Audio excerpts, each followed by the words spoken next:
नमस्कार दोस्तों, VK knowledge electrical में आप सभी का स्वागत है। कंपटीशन एग्ज़ाम्स के प्रीवियस पेपर लेकर दोस्तों एक बार फिर उपस्थित हूँ। दोस्तों ये paper Himachal Pradesh junior technician electrical का पेपर है जो रिसेंटली 5 जून 2022 को पेपर हुआ है। दोस्तों ये इस पेपर के 50 प्रश्नों का सॉल्यूशन दोस्तों मैं आपको पार्ट 1 में दे चुका हूँ। बाकी कुछ क्वेश्चन आज की इस वीडियो में सोल्व करेंगे। सो कंप्लीट आप इस वीडियो को लास्ट तक ज़रूर देखें। पार्ट 1 को अगर आपने नहीं देखा तो प्लेलिस्ट में आपको वो भी मिल जाएगा, उसे ज़रूर जा कर के आप देखिएगा। आज का हमारा सवाल नंबर 51 आपकी स्क्रीन पर है। दोस्तों हिमाचल में अभी भी पेपर ऑफलाइन ही होते हैं। सो हिंदी इंग्लिश दोनों में है एक पेपर, इसलिए ये अच्छी बात है कि आपको दोनों तरीके की भाषा जो भी समझ आती है आप समझ सकते हैं। चैनल से पहली बार जुड़े हैं तो चैनल सब्सक्राइब ज़रूर करें और इस पेपर का पीडीएफ अगर आपको प्राप्त करना है तो हमारी वेबसाइट पर आप विजिट करें। वेबसाइट का लिंक डिस्क्रिप्शन में दिया हुआ है। प्रतियोगी परीक्षाओं के लिए हमारा एंड्रॉयड ऐप डाउनलोड करें। मोस्ट सूटेबल कोर्स हम आपको यहाँ प्रोवाइड करवाएंगे। आइए दोस्तों आज का सवाल नंबर 1 यानी 51 नंबर क्वेश्चन आपकी स्क्रीन पर है। कौन सी रिले ऐसी है जो एसी-डीसी दोनों पर ऑपरेट की जा सकती है? दोस्तों उस रिले का नाम जो है वो है इम्पल्स रिले। हिंदी में इसे आवेग रिले कहा जाता है। इम्पल्स रिले को एसी-डीसी दोनों पर एक समान रूप से ऑपरेट किया जा सकता है। नेक्स्ट हमारा क्वेश्चन है कि यदि चालक का व्यास छोटा हो, 1 सेंटीमीटर से भी कम हो, तो किसी ओवरहेड लाइन में स्किन इफेक्ट का प्रभाव क्या होगा? साथियों स्किन इफेक्ट चालक पर व्यास के एक तरह से वर्ग के समानुपाती माना जाता है, यानी जितना मोटा चालक होगा स्किन इफेक्ट उतना ही उसमें अधिक माना जाएगा। अगर चालक पतला है तो उस पर स्किन इफेक्ट कम होगा और बहुत छोटा है तो स्किन इफेक्ट न के बराबर होगा, यानी इतना हो जाएगा जिसे हम नगण्य मान सकते हैं। ए ऑप्शन सही रहेगा। स्किन इफेक्ट न के बराबर होगा। त्वचा प्रभाव जो है आपने देखा होगा ओवरहेड लाइंस में हम मल्टी स्ट्रैंड्स कंडक्टर का यूज करते हैं। उसका यही उद्देश्य होता है कि एकल मोटा तार उपयोग करने की जगह हम पतले अनेक पतले चालकों का यूज इसीलिए किया जाता है। अगला सवाल, एसी विद्युत संचरण का लाभ क्या है? यानी एसी पावर ट्रांसमिशन का इनमें से कौन सा लाभ हमें देखने को मिलेगा? कोरोना हानि होगी, ना के बराबर नहीं हो सकती। संचरण लाइन पर दबाव न्यूनतम होगा, नहीं। प्रतिबल जो होता है वो एक तरह से वोल्टेज के समानुपाती आप समझ सकते हैं, क्योंकि प्रत्येक बल की या प्रत्येक क्रिया की एक प्रतिक्रिया होती है। न्यूटन ने ऐसा कहा था। वोल्टेज क्या है? एक प्रकार का बल, क्योंकि विद्युत वाहक बल, इसलिए प्रतिबल तो लगना स्वाभाविक है। संचरण लाइन में वोल्टेज ड्रॉप न्यूनतम होगा, ये भी गलत है। डी उत्तर आएगा। हम वोल्टेज को ईजीली स्टेप अप और स्टेप डाउन कर सकते हैं, ये सबसे बड़ा इसका हमें बेनिफिट मिलता है। डी ऑप्शन के साथ ही जाना होगा हमें। ऑप्शन सूटेबल यही रहेगा। 54 नंबर क्वेश्चन कह रहा है कि वितरण व्यवस्था में कौन सा निम्न में से ऐसा है जो विद्युत लाइनें उपकेंद्रों को वितरकों से जोड़ती है? यानी सब स्टेशन और डिस्ट्रीब्यूटर के बीच में जो होता है, यानी सब स्टेशन से निकला और डिस्ट्रीब्यूटर तक सप्लाई लेकर गया। दोस्तों बहुत सिंपल है, मैं इसे कहूँगा, क्योंकि फीडर का काम यही होता है। हम इसे फीडर कहेंगे, फीड करने वाला बोलते हैं। सब स्टेशन से निकला है, डिस्ट्रीब्यूटर तक जाएगा, यानी सब स्टेशन से लेकर डिस्ट्रीब्यूटर तक की लाइन के बारे में पूछ रहे हैं, ठीक है। और सर्विस लाइंस और सर्विस मेन उपभोक्ता से जुड़ी हुई होती है और डिस्ट्रीब्यूटर वही होता है जो उपभोक्ता के लिए टैपिंग प्रोवाइड करवाता है। अगला सवाल है, थर्मल पावर प्लांट या स्टीम पावर प्लांट जो होता है उसमें इकोनोमाइज़र का काम क्या है? दोस्तों शॉर्ट में तो ये कहा जाता है कि ये बॉयलर की दक्षता बढ़ाता है, लेकिन अगर काम की दृष्टि से देखें कि इसका यूज क्या है तो फिर इसका काम होता है जो फ्लू गैसें निकलती है उनसे फीड वाटर को गर्म करना। यानी बॉयलर की तरफ जो पानी जा रहा है ना, उसको वो जो हीट वगैरह जो एग्जॉस्टेड हीट होती है ना, उनसे वो क्या करता है, फ्लू गैसें बोलते हैं उनको, हिंदी में दग्ध गैस लिखते हैं, उनसे वो उसको क्या करता है, गर्म करता है। तो पानी गर्म जाएगा बॉयलर में तो स्टीम क्या है कि जल्दी बन जाती है।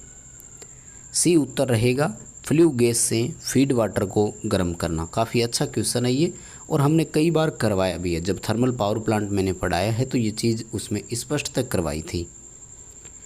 फोटोवोल्टेइक सेल बनाना है, किसका उपयोग करेंगे, तो फोटोवोल्टेइक सेल में तो नो डाउट सिलिकॉन ही होता है ना। सोलर सेल बोल दो या फोटोवोल्टेइक सेल, पीवी सिस्टम जो होता है उसमें सिलिकॉन का उपयोग किया जाता है। सेमीकंडक्टर मटेरियल उसमें यूज लिया जाता है। फुल लोड पर एक यूपीएस बार बार ट्रिप हो रहा, कारण क्या है। पूर्ण भार का मतलब क्या है दोस्तों, जितनी उसकी रेटिंग है। मान लीजिए कि एक यूपीए की कैपेसिटी, यूपीएस पहले तो यूपीएस का पूरा नाम होता है अनइंटरप्टेबल पावर सप्लाई। मान लीजिए कि एक यूपीएस की पावर रेटिंग जो है वो 5 केवीए है, यूँ समझ लीजिए। अगर हम इस पर 5 केवीए तक का लोड डालते हैं तो ये एक तरह से ट्रिप नहीं होना चाहिए था, लेकिन अगर फिर भी ट्रिप हो रहा है तो सिंपल सी बात है कि ओवरलोड की जो सेटिंग है ना वो गलत है। हमने उसकी प्रॉपर सेटिंग नहीं की हुई है। ओवरलोड रिले जो है ना वो करंट को सेंस नहीं कर पा रही है। 3 किलोवाट का लोड देना था 250 वोल्ट सप्लाई पर, अगर देखा जाए तो लगभग 12 एम्पियर के आसपास करंट आता है 3 किलोवाट का। अब अगर हमने सेटिंग 10 एम्पियर पर कर रखी हो तो वो बार बार ट्रिप होगा कि नहीं, तो बी ऑप्शन है इसका, incorrect overload setting. Overload relay की सेटिंग सही नहीं है। निम्न में से पैसिव कंपोनेंट कौन है। एक्टिव और पैसिव दो तरह के घटक होते हैं। पैसिव सारे वो है जो विद्युत सर्किट में काम में लेते हैं, जैसे कैपेसिटर हो गया, रेजिस्टर हो गया, इंडक्टर हो गया। इनमें से जितने भी है सारे पैसिव में आएंगे। डायक, डायोड, ट्रांजिस्टर, यानी इलेक्ट्रॉनिक्स वाले जितने भी है ये सारे के सारे एक्टिव कंपोनेंट की श्रेणी में आते हैं। और वैसे पैसिव के बारे में ये भी कहा जाता है कि ये ओम और किरचॉफ के नियम का पालन करते हैं, और एक्टिव के बारे में ये कहा जाता है कि ओम और किरचॉफ नियमों का पालन नहीं करते हैं। अगला सवाल, सिलिकॉन ट्रांजिस्टर है, कंडक्टिविटी यानी आसानी से इसमें धारा का चालन हो जाए, तो बेस एमिटर जंक्शन जो होगा उस पर आवश्यक न्यूनतम वोल्टेज का मान कितना है। फर्स्ट ऑफ ऑल आपको बता दूं, बेस एमिटर जंक्शन ट्रांजिस्टर के लिए पहला जंक्शन होता है। प्रचालन क्रिया के लिए एक ट्रांजिस्टर का पहला जंक्शन सदैव फॉरवर्ड बायस में होता है, और हम सब जानते हैं कि फॉरवर्ड बायस में रेजिस्टेंस लो होता है, बहुत ज़्यादा नहीं होता है, सो आसानी से धारा चल सकती है। अब बात आती है कि फॉरवर्ड बायस में सिलिकॉन को धारा चालन के लिए कितने वोल्ट की आवश्यकता है, तो जो सिलिकॉन का बैरियर पोटेंशियल है वही उसका आंसर रहेगा। सी उत्तर हो जाएगा। 0.6 से 0.7 के लगभग वोल्टेज की आवश्यकता होगी, क्योंकि फॉरवर्ड में सिलिकॉन में से धारा का चालन करना है। इवन जर्मेनियम यहाँ होता ना तो आपको क्या करना था, ए ऑप्शन कर देते। अगर सिलिकॉन की जगह जर्मेनियम लिखा होता देन, और दूसरा अगर जंक्शन होता एमिटर कलेक्टर जंक्शन तो वो रिवर्स बायस में होता है हमेशा, उसके लिए हमें पूरी ब्रेकडाउन से भी हायर वोल्टेज की यहाँ पर ज़रूरत होती। SCR का मेन एप्लीकेशन क्या है, मुख्य अनुप्रयोग क्या है। देखो वैसे तो SCR एक ऐसी डिवाइस है जो मैक्सिमम यूज की जाती है। सर्वाधिक SCR को ही हम काम में लेते हैं कहीं भी हमें लगाना हो। सिलिकॉन कंट्रोल रेक्टिफायर, 3 टर्मिनल होते हैं, 3 जंक्शन होते हैं, 4 परतें होती है, कई सारे छोटे छोटे सवाल है। मोस्ट यूज जो SCR का है ना वो है स्पीड कंट्रोल में। मोटरों की गति नियंत्रण में कोई समय में थायरिस्टर लगते थे, और SCR के कंपैरिजन में थायरिस्टर में पावर लॉस ज़्यादा हुआ करता था। सो SCR को रिप्लेस थायरिस्टर को रिप्लेस कर दिया SCR से, एंड वर्तमान में DC मोटरों का स्पीड कंट्रोल जो ड्राइव जो काम में लेते हैं अपन, AC में भी है VFD एंड AFD या VF आ गया आजकल, तो variable voltage variable frequency drive जो होता है उसमें भी SCR का ही उपयोग होता है। सो दैट मुझे लगता है डी ऑप्शन सबसे परफेक्ट रहेगा, यहाँ आपको यही उत्तर करना होगा। 61 नंबर क्वेश्चन, ट्रांजिस्टर में बेस के बारे में क्या जानते हो आप? बड़ा सिंपल है, डोपिंग भी सबसे कम होती है और भौतिक रूप से भी सबसे छोटा होता है।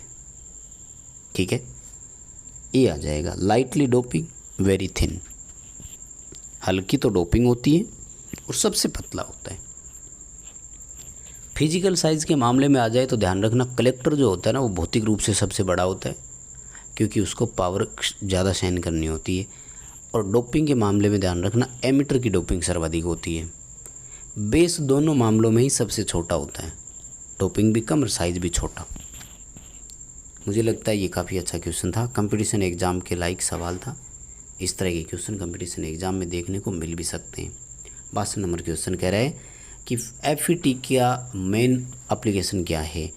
FET का पूरा नाम फील्ड इफेक्ट ट्रांजिस्टर है और ये एक प्रकार की वोल्टेज कंट्रोल डिवाइस है, ध्यान रखना। BJT से कंपैरिजन किया जाए तो वो धारा चालित युक्ति मानी जाती है, जबकि FET जो है वो वोल्टेज कंट्रोल डिवाइस होती है। लिमिट स्विच का उपयोग कहाँ करते हैं? दोस्तों लिमिट स्विच होते हैं ओवर ट्रेवल से बचाव के लिए। मैं सिंपल भाषा में बात करूं, अब ओवर ट्रेवल वैसे मोटरें भी करती है, लेकिन हम यहाँ जो सवाल कर रहे हैं वो लिफ्ट की तरफ जाएंगे। फिर लिफ्ट जो होती है ना, वो आपने देखा कि अपने आप 2 नंबर का आपने कमांड दिया तो सेकंड फ्लोर पे जाते ही लिफ्ट अपने आप रुक जाती है। कारण क्या था? वो 2 नंबर की जो लिमिट होती है वो सक्रिय होती है और वो लिमिट वहाँ जाते ही उसको काट देती है, कमांड के अनुसार होती है। हालांकि मोटर सर्किट में भी है, अपने प्लांट में जैसे वाल्व की बात करें तो ओपन और क्लोज होने के बाद लिमिट कटती है और मोटर अपने आप बंद हो जाती है। वाल्व को जैसे खोलने के लिए ओपन की कमांड थी, वाल्व जैसे ही पूरा खुला तो कॉन्टैक्ट ड्रॉप होगा, एक लिमिट स्विच होती है, वो लिमिट एन हो जाती है नॉर्मली ओपन, तो पावर डिस्कनेक्ट होती है।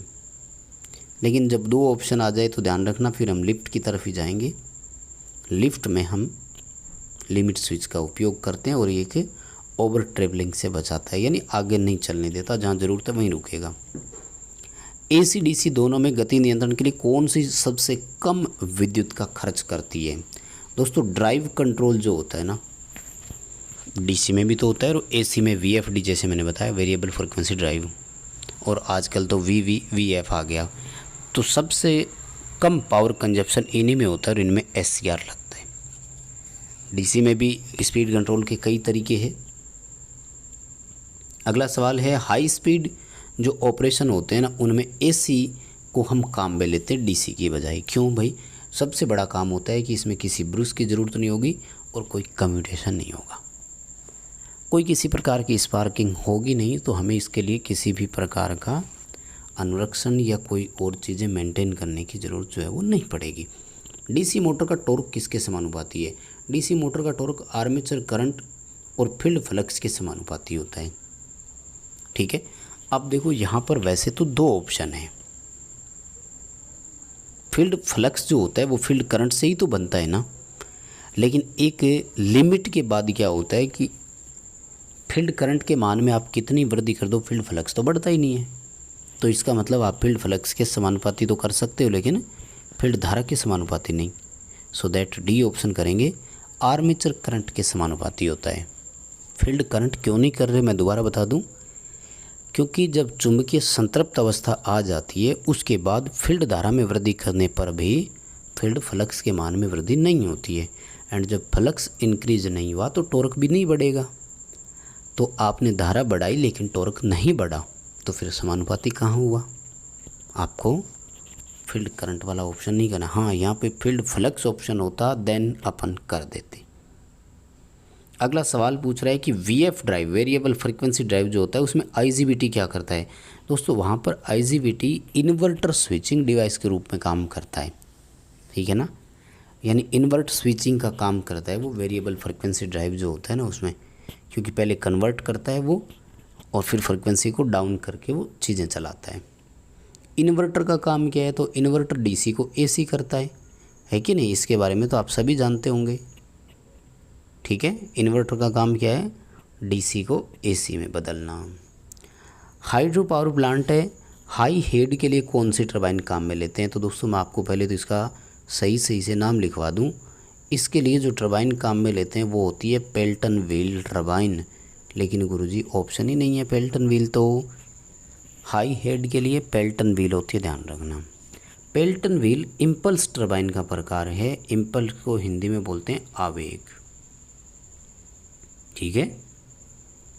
ये आवेग टरबाइन का प्रकार है, इसलिए हम क्या करते हैं, ठीक है। थोड़ी सी कलर की प्रॉब्लम हो रही है या मुझे ही लग रहा है, पता नहीं, स्क्रीन पे थोड़ा सा कम दिखाई दे रहा है मुझे, कोई बात नहीं, आप समझ गए होंगे। बी ऑप्शन करेंगे, इम्पल्स टरबाइन इसके लिए रहेगा। वैसे क्या ऑप्शन करोगे, पेल्टन व्हील टरबाइन आएगा। वैसे पेल्टन व्हील को याद रखना, ठीक है। बायोगैस का मुख्य घटक कौन सा है, मीथेन निकलती है। बायोगैस का सामान्य भाषा में गोबर गैस नाम है। मलमूत्र से तैयार होती है ये, सड़ा गला करके कचरे को गैस बनाई जाती है। ना धूप मिलती है इसको और ना ही वायु मिलती है इसको। तो मीथेन गैस निकलती है। कितनी निकलती है, लगभग 70% मात्रा में मीथेन ही निकलती है। जो टाइडल एनर्जी वाले पावर स्टेशन होते हैं, इनमें बैराज क्यों बनाया जाता है दोस्तों। बैराज जो होता है ना, ये होता है कि वो जो खाड़ी होती है उसमें एंट्री जहाँ होती है वहाँ पानी को वो रोक के रखता है। डैम का काम यही होता है वहाँ पर, tape the water at entrance of gulf, ठीक है। सी उत्तर आएगा, खाड़ी के प्रवेश द्वार पर पानी को रोके रखना।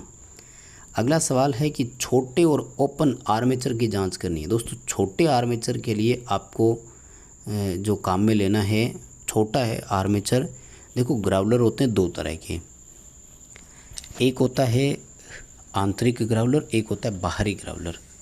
आंतरिक जो होता है वो खुद अंदर रखकर काम में लेते हैं, जैसे एसी मोटरों का स्टार्टर हो गया, ठीक है। तो इसके लिए अपना बाह्य ग्राउलर काम में लेंगे, सी उत्तर आएगा। छोटा आर्मेचर होता है तो ग्राउलर बाहर वाला लेते हैं, बड़ा लेते हैं और उसके ऊपर आर्मेचर को रखते हैं। एसी मोटर के स्टार्टर की अगर बात करते हैं ना तो फिर इंटरनल यानी आंतरिक वाला आता। एसी मोटर में टोटल इलेक्ट्रिकल डिग्री ज्ञात करनी है दोस्तों। फॉर्मूला होता है 180 इंटू पोल या फिर 360 इंटू पोल के जोड़े, ये कर सकते हो आप, ठीक है ना। दो उत्तर होते हैं, दोनों में से कोई भी ऑप्शन आप कर सकते हैं। और अगला सवाल, यदि भारित 3 फेज इंडक्शन मोटर धीमी गति से चल रही है तो उसमें खराबी क्या है, यानी मोटर लोड नहीं ले पा रही है। दोस्तों देखो यहाँ ऑप्शन अगर आप देखते हैं ना, गलत कनेक्शन अगर होंगे तो मोटर उल्टी दिशा में चलेगी, ठीक है। स्टार्टर के कनेक्शन गलत होंगे तो मोटर चलेगी नहीं। रोटर वाइंडिंग ओपन होगी तो भी मोटर नहीं चलेगी, लेकिन अगर आंशिक शॉर्ट सर्किट होगा ना स्टार्टर वाइंडिंग में तो मोटर चलेगी तो सही, लेकिन लोड नहीं लेगी। डी उत्तर आएगा, आंशिक स्टेटर में शॉर्ट सर्किट वाइंडिंग है।